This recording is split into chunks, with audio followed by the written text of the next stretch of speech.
కామన్గా ఏజింగ్ అనేది ఒక నార్మల్ ప్రాసెస్.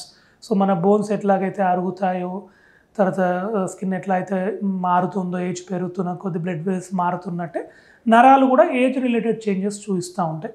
సో దాంతో పాటుగా ఇప్పుడు కామన్గా చూస్తున్న బ్లడ్ ప్రెషర్ కానివ్వండి, హైపర్ టెన్షన్ కానివ్వండి, కొన్నిసార్లు వెజిటేరియన్స్ ఉంటారు, విటమిన్ డి డెఫిషియన్సీ ఉంటుంది.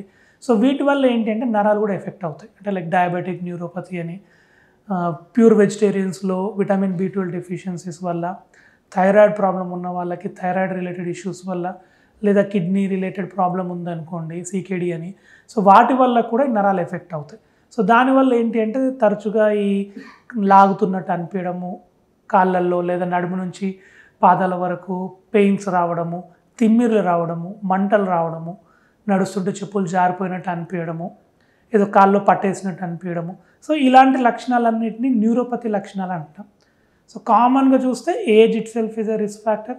అది కాకుండా డయాబెటీస్, విటమిన్ బి12 deficiency, thyroid related problem, RLS రేర్గా ఉండే ప్రాబ్లమ్. సో ఇవన్నీ ఎట్లా తెలుస్తుంది అంటే మనం ఏదైనా పేషెంట్ కాళ్ళ తిమ్మిర్లు కానీ లేదా లాగుతున్నట్టు అనిపిస్తూ ఉంది, మంటలు, ఇలాంటి లక్షణాలు ఉన్నప్పుడు నరాలు ఎలా పనిచేస్తున్నాయి అనేది నర్వ్ కండక్షన్ స్టడీ అనేది కూడా చేస్తాం.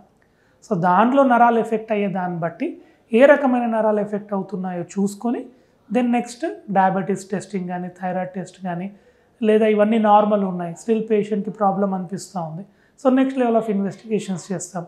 లైక్ ఆటో ఇమ్యూన్ డిజీజ్ అని కానీ, తర్వాత రేర్గా ఉండే ఇప్పుడు మనకు పూణేలో అవుట్ బ్రేక్ అవుతున్నట్టు జీబీఎస్ అనే వేరియంట్స్ ఉంటాయి.